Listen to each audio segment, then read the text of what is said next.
Hablamos de la doctora María Cecilia Alvarado, quien fue viceprefecta en la provincia de La Suay. Varios temas han surgido en estos días que tienen que ver con las actividades de la doctora Alvarado, las propias actividades que se realizan en la nueva administración en la prefectura, la polémica que se armó alrededor del nombramiento de la vicealcaldesa de la ciudad de Cuenca, tema que aparentemente aún no dobla la página.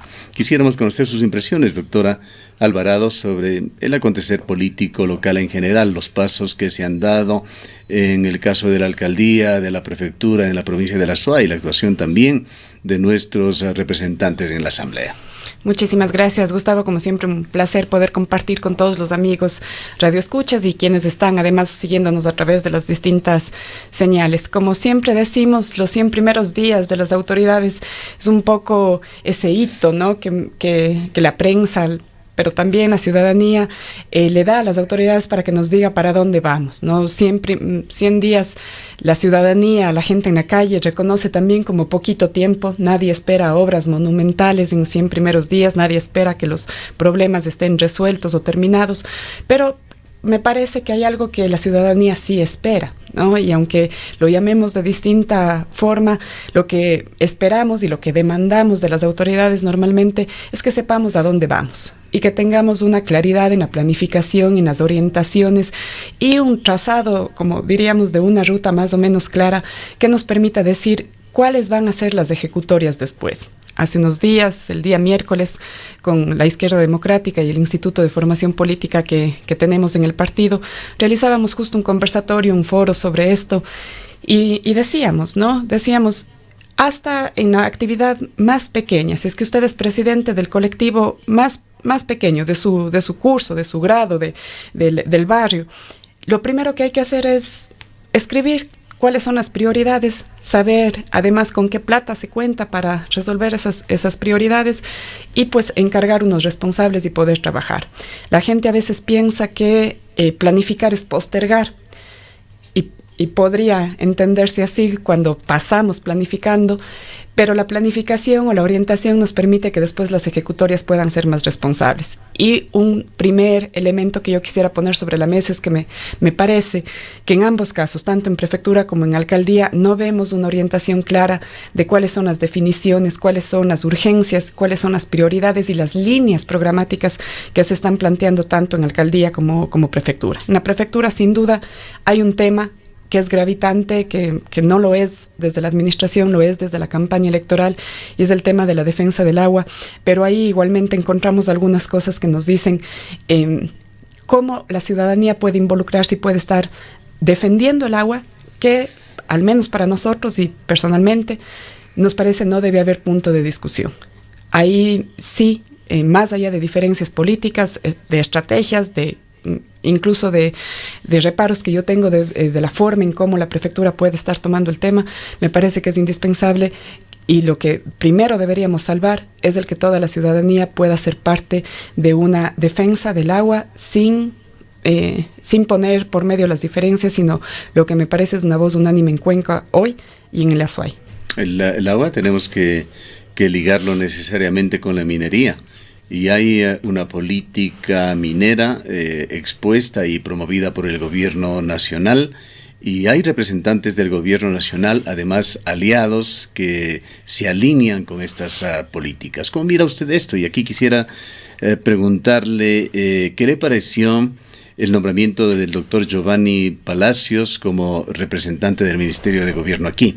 Él sigue siendo, hasta donde conocemos, el presidente o director del movimiento Participa. Su aceptación de este cargo implica un acuerdo con el Gobierno Nacional, hecho que ha sido impugnado por el ingeniero Edison Antonio Mejía, vicepresidente de este movimiento político, que en protesta ha renunciado. ¿Qué es lo que está pasando allí? ¿Qué lectura le da esto con respecto a esos movimientos que se dan en la política local? Bueno, un desastre me parece primero lo que está ocurriendo en este torno, y efectivamente ya vimos una actuación de Participa y a través de sus alcaldes y de sus miembros en la Cámara Provincial frente al tema minero y la defensa del agua, cuando se dio la sesión de la Cámara Provincial para proponer una posible consulta impulsada desde la provincia. Y ahí vimos a Raúl Delgado, alcalde de Paute, y a otros alcaldes de la provincia que se deben o que se corresponden con la línea de Participa votar en contra de esta decisión. Lastimosamente también Cuenca, a través del entonces vicealcalde, hoy ex vicealcalde, el señor Burbano, también votando en contra de esta propuesta. Y ahora el nombramiento de Giovanni con este cargo que no entiendo bien, de coordinador en el Ministerio de Gobierno, resulta pues a todas luces un acuerdo político que no deja de ser sorpresivo, porque además Participa, que no entiendo ya, realmente no entiendo cuál es la relación este rato de Participa, movimiento provincial, con Podemos, movimiento nacional, que además Podemos ha desaparecido, entre paréntesis. Que además está severamente cuestionado, junto con los otros dos movimientos pertenecientes, cada uno a un hermano del presidente de la República, por haber obtenido, por decirlo de manera simple, de manera fraudulenta, su registro electoral. Entonces, sí es sorpresivo, digamos, que el gobierno, que pende de hilos, que tiene una credibilidad tan baja, apueste además a este tipo de alianzas que me parece no abonan a un discurso ético y que se corresponda con la supuesta lucha frente a la corrupción.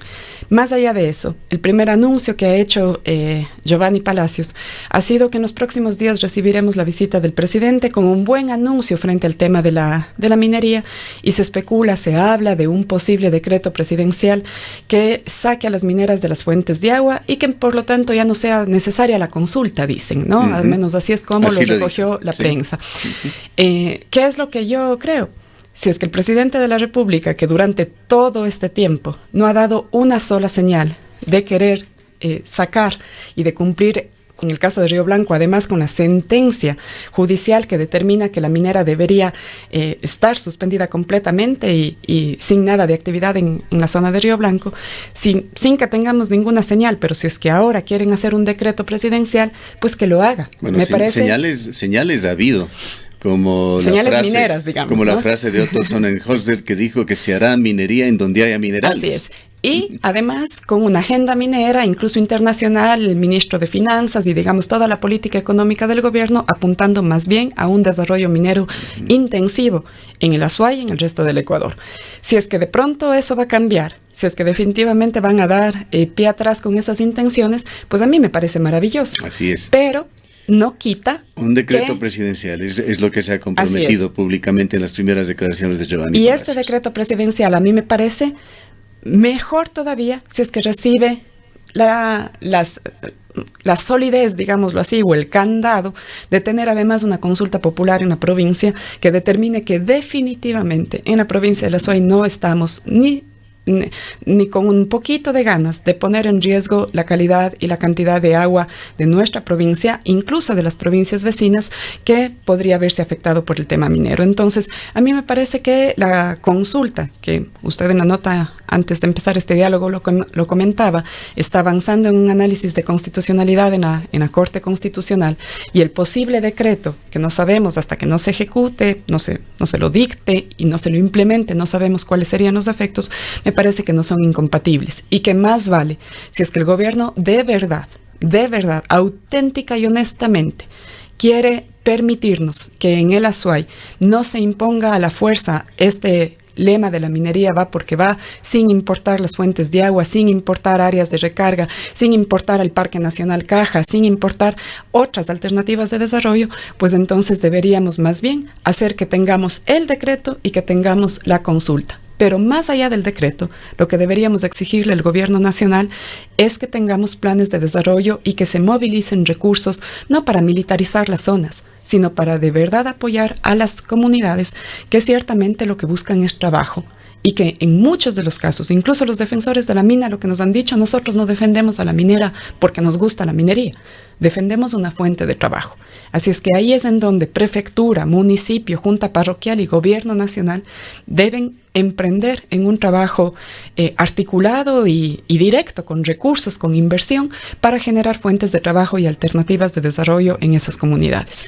En otro tema en el cual usted se vio involucrada en esta lucha de las mujeres por equidad de género, por el tema de la paridad, que implica también el cumplimiento de leyes, particularmente del COTAD, Creíamos que se había doblado ya la página en la ciudad de Cuenca con respecto al nombramiento de la vicealcaldesa, al habérsela nombrado con una votación unánime de 15 en el Consejo Municipal. Sin embargo, el día de ayer nos desayunábamos en este mismo medio de comunicación de la intención de por lo menos 2 concejales, quien hablaba, uno de los concejales, y que señalaba que él, conjuntamente con el ex vicealcalde o vicealcalde de Fenestrado, Pablo Urbano, estaban listos para impugnar, no solamente impugnar, sino concretamente presentar una apelación judicial a esta decisión.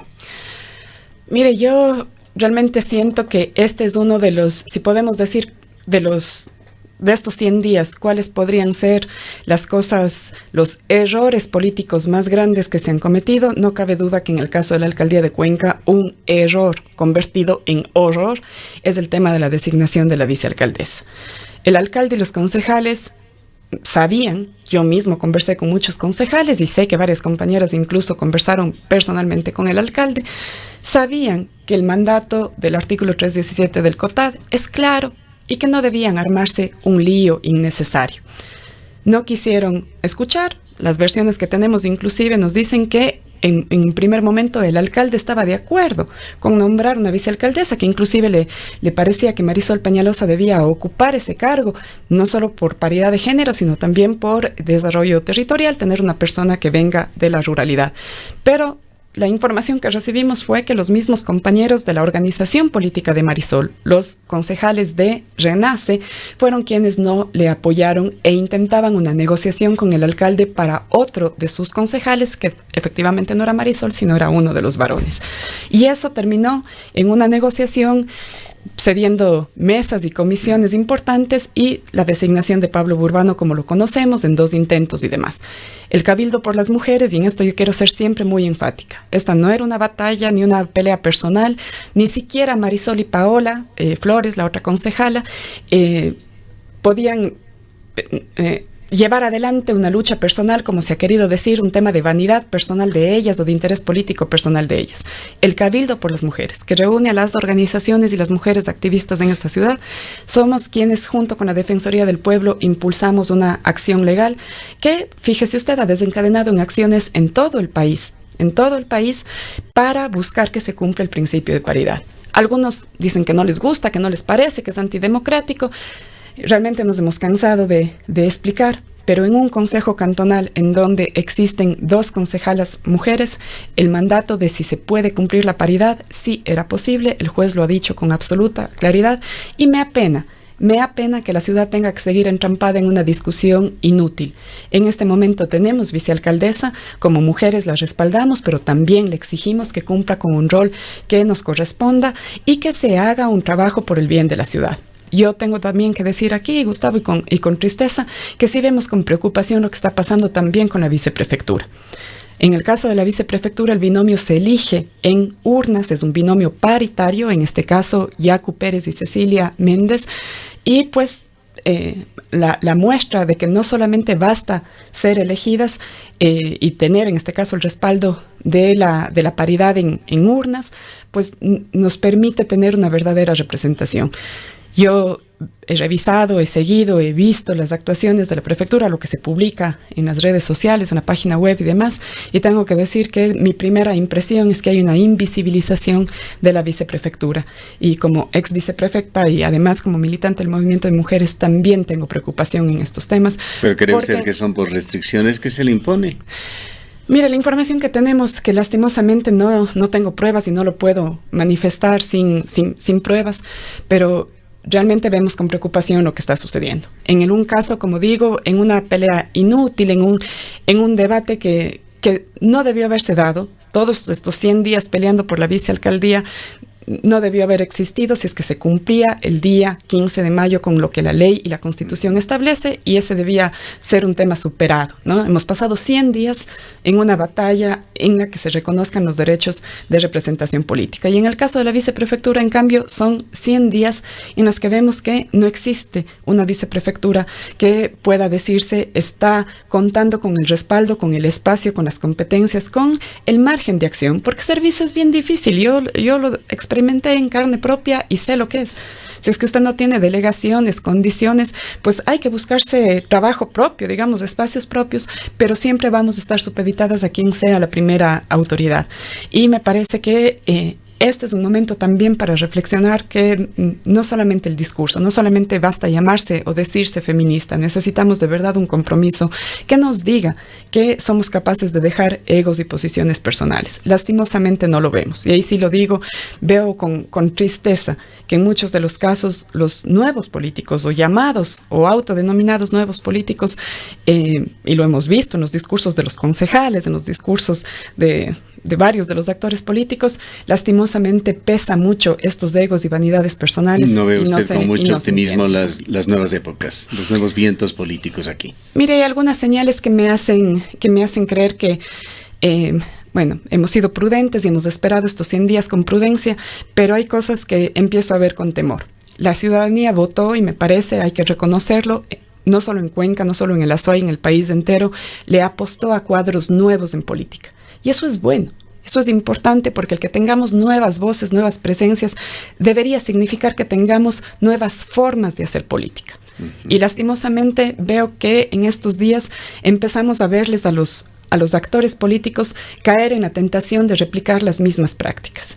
Y entonces movilizaciones, marchas, salones llenos de gente movilizada para defender una tesis sin que verdaderamente se profundice en un tema de dirigida además por un personaje bastante polémico, este señor Armendáriz, que es acusado de haber actuado como troll del correísmo, troll incluso en el actual gobierno que estaría asesorando a la alcaldía de Cuenca. El alcalde no lo oculta, dice más bien considerarle mucho como profesional. Sí, hay cosas que son penosas y me parece que son las primeras decepciones que la ciudadanía puede tener. Cuando la ciudadanía en el mes de marzo se expresó y dio unos resultados electorales que se expresaron en el triunfo de Pedro Palacios y de Yacu Pérez, me parece que el primer sentimiento de la gente era que quería gente nueva, ¿no? Pedro, efectivamente, un político nuevo, me parece que alguna militancia tuvo en Creo previamente.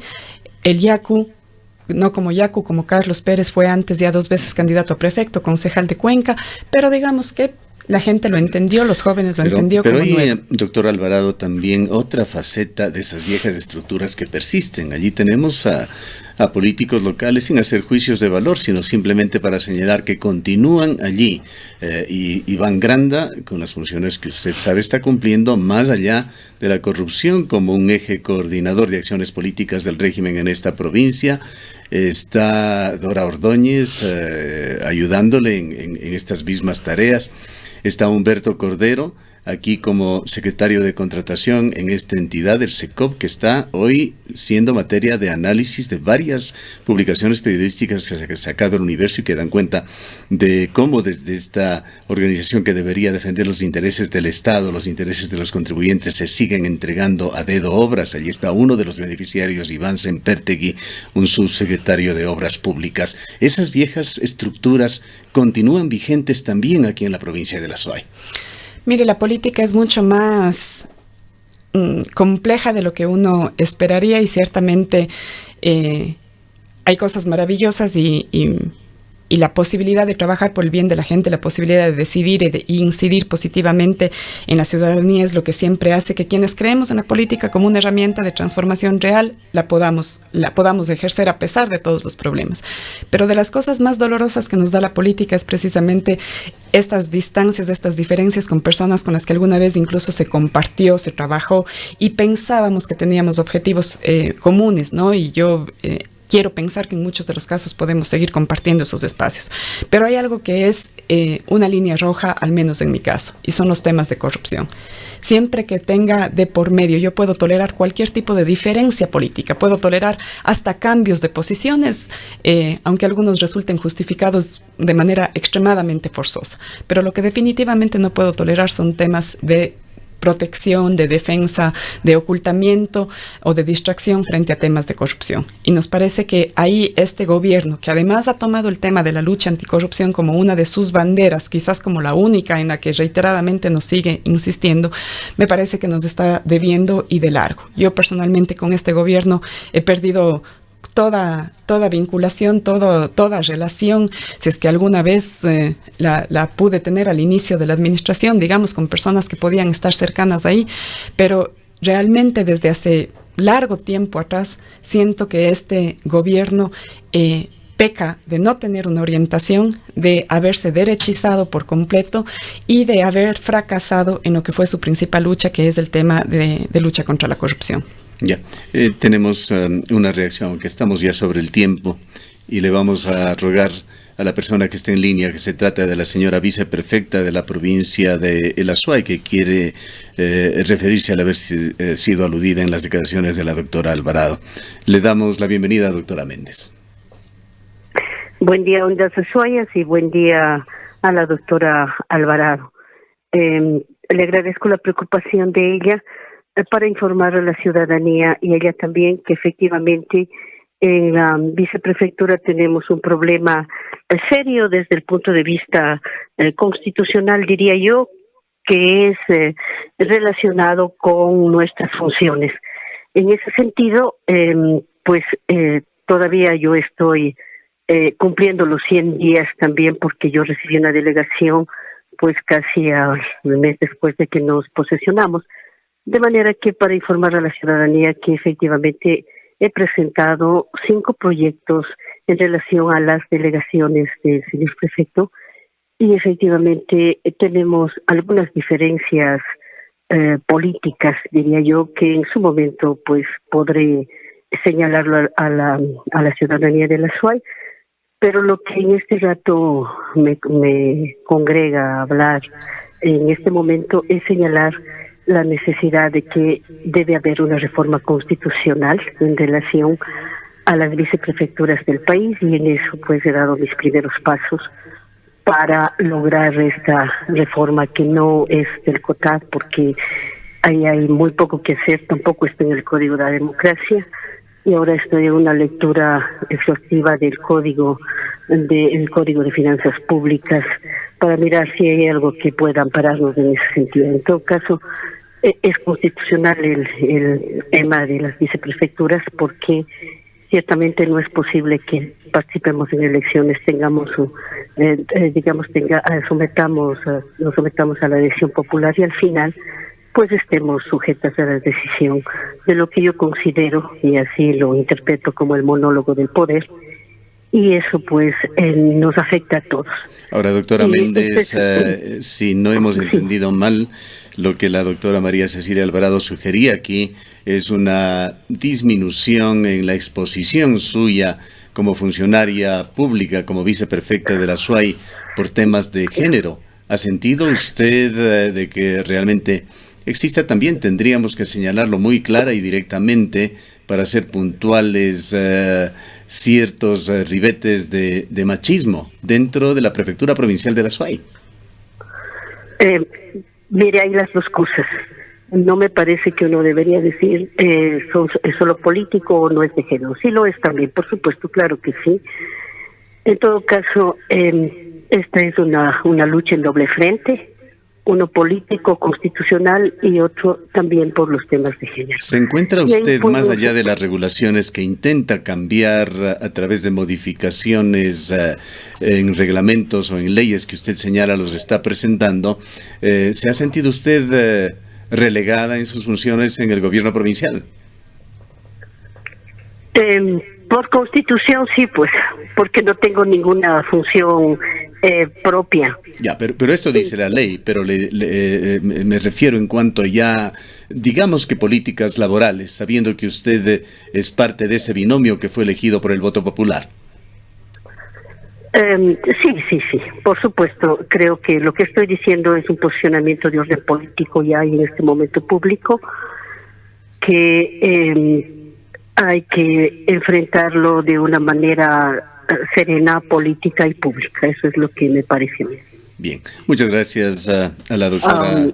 A usted, muchas gracias, y esto que he dicho es para la ciudadanía. Gracias a la socióloga Méndez, que nos ha contactado a través de la línea telefónica. Gracias también a la doctora María Cecilia Alvarado, quien nos ha acompañado aquí en estudios. Ella fue viceprefecta de la Azuay, fue candidata también a la prefectura, perdió en las últimas elecciones.